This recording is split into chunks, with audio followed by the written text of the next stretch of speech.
Guys, nakakakita na ba kayo ng isang labanan ng pusa at isang ahas?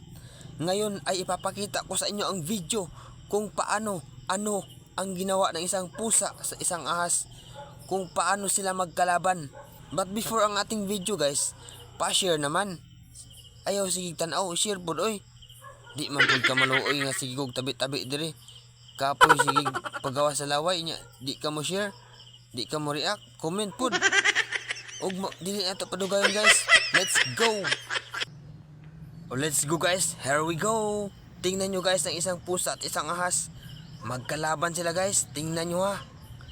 Tingnan nyo kung ano ang gagawin ng isang pusa guys. Kung meron kayong pusa sa inyong bahay guys, makakatulong yan sa iba't ibang insekto sa ating bahay. Kung mayroong ahas na makapasok, automatic huhulihin yan ng pusa. Susumbagin yan ganito, pak. Tingnan nyo guys ha, tingnan nyo kung paano ang ginawa, kung ano ang ginawa ng isang pusa. Tingnan nyo ha. Sumbag niya ang isang ahas, tingnan nyo. Tanawa guys, tanawa, giunsa sa iring, tanawa, patay, tanawa, gisuntok-suntok, tanawa, Kita nyo guys, sana meron kayong pusa sa inyong bahay dahil makakatulong yan. Lalong-lalo na pag may ahas na makapasok sa inyong bahay guys. Tingnan nyo. Parang Manny Pacquiao lang yan. Tingnan nyo ha. Pumasok yan sa... pumuhog yan. Na, walang takot ang pusa guys. Sana, sa mga nakapanood nito, maging pusa na lang kayo para hindi kayo matakot sa isang ahas. Tingnan nyo cobra yan. Cobra Tingnan nyo.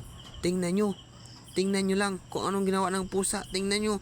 Yan, mapapagod siguro yan ang isang ahas na sa kakahabol, sa kakasuntok ng isang pusa. Tingnan nyo.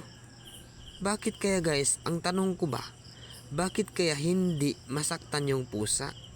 Bakit kaya hindi siya halimbawa magkagat siya, di ba may venom yung ahas? Bakit hindi maano yung pusa guys? Sana po may makasagot sa aking tanong. Tingnan nyo ang ginawa ng pusa. Tingnan nyo. Kawawa talaga ang isang ahas guys.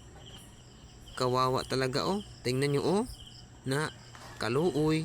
Ala, tanawa guys. Tingnan nyo kung anong ginawa ng pusa. Tingnan nyo na tanawa lang. Tanawa lang guys. Kung giunsa sa iring. Tanawa, Tanawa, gikuhit na. Iya pa ng birahon, kaluoy taon sa, musulod sa buho, iya ng kuuton, iya ng kuuton, murag litoy nga kuot. Tanawa guys, tanawa, gibira-bira na. Tingnan nyo, kaluoy sa ahas, tingnan nyo. Kawawa yung ahas guys, patay, kawawa, parang Manny Pacquiao. Isang punch lang, pak, agoy, napapagod na yung ahas guys, kawawa. Hindi ba kayo naawa sa ahas guys? Tingnan nyo, pagod na, wala na. Kaluoy, umamatay na siya guys. Kitkito na sa iring, patpak na may venom ang ahas.